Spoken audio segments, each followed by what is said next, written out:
ओम शांति। देवी सरस्वती का जन्म। देवी भागवत पुराण के अनुसार देवी सरस्वती का उद्भव श्री कृष्ण के जिह्वा के अग्रभाग से हुआ। इस पौराणिक कथा का आध्यात्मिक रहस्योद्घाटन करते हुए ज्ञान के सागर परम पिता परमात्मा निराकार शिव ने यह बताया है कि सतयुग में जो आत्मा श्री कृष्ण बनी थी, वही आत्मा जन्म पुनर्जन्म लेते लेते कलयुग के अंत और सतयुग के आदि के वर्तमान पुरुषोत्तम कल्याणकारी संगम युग में प्रजापिता ब्रह्मा बनती है।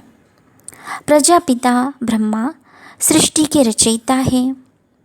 उनके मुख कमल अर्थात जिह्वा द्वारा जो ईश्वरीय त्रिकाल ज्ञान उच्चारित होता है, उसे सुनकर जगदाम्बा सरस्वती का उद्भव अर्थात अलौकिक जन्म हुआ। ब्रह्मा की उन श्रेष्ठ रचनाओं में जगदाम्बा सरस्वती सर्वश्रेष्ठ थी। इस बात को ही ऋषि कवियों ने शास्त्रों में लिखा कि सरस्वती का जन्म श्री कृष्ण की जिह्वा के अग्रभाग से हुआ।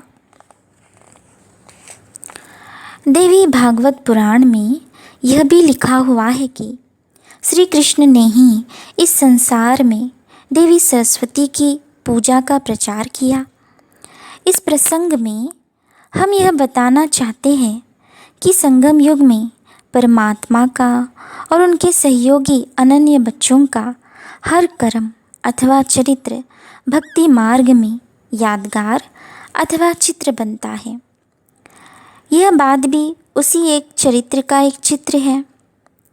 इस यादगार के एक चरित्र को सुनाते हुए भ्राता जगदीश चंद्र जी ने अपने अनुभव में लिखा है। एक बार साकार बाबा ने कहा कि छोटी छोटी पतली पतली कुछ लकड़ियाँ चुनकर ले चलो, तो माता जगदाम्बा को अर्पित करना और सभी मिलकर माँ की महिमा का गीत गाना। उन्होंने मुझसे कहा, बच्चे, क्या तुम जगदाम्बा की महिमा के गीत जानते हो और आरती कर सकते हो? जगदीश भाई ने कहा, कुछ तो याद है। तब हमने ऐसा ही किया। हम छोटी छोटी लकड़ियाँ चुनकर उसका गट्टा बनाकर ले गए। उस दिन माँ हमारे साथ घूमने नहीं गई थी। जब हम पांडव भवन पहुँचे तो माँ वहाँ बाबा की आगमनी के लिए खड़ी थी। हमने वह गट्टा उनके चरणों के निकट रखकर हाथ जोड़कर अर्थ खुले नैनों से और भाव विभोर होकर उनकी आरती करना शुरू कर दिया। अचानक ही यह देखकर माँ मुस्कुरा रही थी और कुछ हंस भी रही थी। अरे बस बड़ा आनंद आ गया। हमारी भक्ति पूरी हो गई। हमने भक्ति को माँ सरस्वती को अर्पित कर दिया। वह ऐसा दृश्य था कि उसका तो न चित्रण हो सकता है न वर्णन। हमें न धरती भासित हो रही थी न समय की सुधि थी। साक्षात सरस्वती माँ को इन नैनों से निहारा और इस मुख ने हृदय के भावों को व्यक्त किया। क्या समझ सकते हैं कि माँ ने कितना प्यार किया होगा? तो चलिए जानते हैं सरस्वती का निवास स्थान क्या है। ऋग्वेद के अनुसार वाक कला की ईश्वरी वाग देवी का नाम सरस्वती है।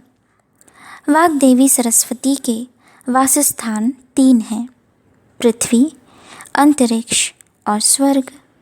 उसमें यह भी कहा गया है कि पृथ्वी की वाग्देवी का नाम इला है, स्वर्ग की वाग्देवी का नाम भारती है और अंतरिक्षवासी वाग्देवी का नाम सरस्वती है। तो चलिए अभी हम जानेंगे देवी सरस्वती का मूल स्वरूप। देवी भागवत पुराण में कहा गया है कि समस्त जगत की कारणभूत आदि शक्ति परमेश्वरी है। उसकी अभिव्यक्ति इस सृष्टि पर 3 रूपों में होती है: महासरस्वती, महाकाली और महालक्ष्मी। उसमें यह भी कहा गया है कि पराशक्ति आदि शक्ति का परिशुद्ध और सतोगुणों का अंश अथवा स्वरूप ही महासरस्वती है। अभी हम जानेंगे देवी सरस्वती के अनेक नाम और गायन। भारती, वागीश्वरी, सरस्वती, आर्या, ब्राह्मी, शारदा, कामधेनु, वेदगर्भा, धीरेश्वरी, महाविद्या, महावाणी, स्वरात्मिका इत्यादि इनके नाम हैं। वीणापाणी, विद्यादायिनी, विपुल मंगलदानशिली, बुद्धिदात्री, आकाशगामिनी आदि इनके गायन हैं। अभी देवी सरस्वती के गुण और शक्तियों को जानेंगे। शास्त्रों में सरस्वती के बारे में वर्णन किया है कि वे समस्त संशयों का निवारण करने वाली है और बोध स्वरूपिणी है। इनकी आराधना से सर्व प्रकार की सिद्धियां प्राप्त होती है। देवी सरस्वती संगीत, कला, साहित्य की अधिष्ठात्री है। स्वर, लय, ताल, राग, छंद, अलंकार आदि का प्रादुर्भाव देवी सरस्वती से ही हुआ है। सप्त प्रकार के स्वरों से इनका स्मरण किया जाता है, इसीलिए इनको स्वरात्मिका भी कहा जाता है। ये 7 प्रकार के स्वरों का ज्ञान प्रदान करती है, इसीलिए ये सरस्वती कहलाती है। देवी सरस्वती की कृपा। जिस पर इनकी कृपा होती है वह महाविद्वान बन जाता है, कवि बन जाता है, साहित्यकार बन जाता है, वाक कला प्रवीण बन जाता है। इससे संबंधित अनेक पौराणिक और ऐतिहासिक कथाएं प्रचलित हैं। पुराणों में यह कहा गया है कि एक बार ब्रह्मा जी ने सरस्वती जी से कहा, बच्ची, तुम किसी योग्य पुरुष की जिह्वा पर कविता शक्ति बनकर निवास करो। तब सरस्वती जी ब्रह्मा जी की आज्ञानुसार योग्य व्यक्ति की खोज में चल पड़ी।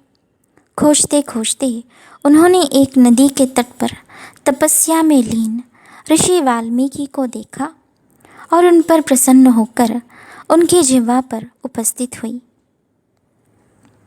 इसी तरह महाकवि कालिदास की जीवन कथा में भी इससे संबंधित एक प्रसंग आता है। महाकवि कालिदास बनने से पहले वह एक गडरिया थे। जब उन्होंने काली माँ की आराधना की तो उन्होंने प्रत्यक्ष होकर कहा, हे वत्स, क्या वर चाहिए, मांगो। उन्होंने कहा, माँ, मुझे विद्या बुद्धि चाहिए। काली माँ ने कहा, धन, कणक, राज, वैभव, अधिकार नहीं चाहिए। कालिदास ने कहा, नहीं माँ, मुझे विद्या बुद्धि ही चाहिए।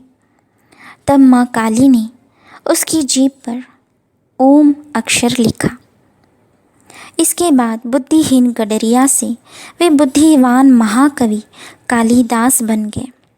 काली माँ, जो विद्या देवी सरस्वती का ही अन्य रूप है, उनकी जिह्वा पर सन्निविष्ट हुई। अतः कवियों, साहित्यकारों, वाक कला प्रवीणों, संगीतज्ञों को सरस्वती पुत्र, सरस्वती पुत्री कहते हैं। विश्व की कई पौराणिक और ऐतिहासिक गाथाएं भी अनंत शक्ति और कलाओं से संपन्न देवी सरस्वती की जीवन कथा का वर्णन करती है। जैसे भारतवासी शांति और शीतलता के लिए शीतला देवी को, विद्या बुद्धि कुशलता के लिए सरस्वती देवी को, निर्भयता और पवित्रता के लिए दुर्गा तथा काली माँ को पूजते हैं। इसी प्रकार ग्रीस के लोग देवी अथेना को उसकी बुद्धिमत्ता और कला के लिए पूजते हैं। रोम के लोग चंद्रलोक की देवी डयाना को उसकी निर्भयता और पवित्रता के लिए पूजते हैं। इस प्रकार देवी सरस्वती विश्ववंदनीय है। विश्व की सर्व सभ्यताओं में उनका गायन और वंदन है। उनका महत्य अनंत और अपरंपार है। शांति। ओम शांति।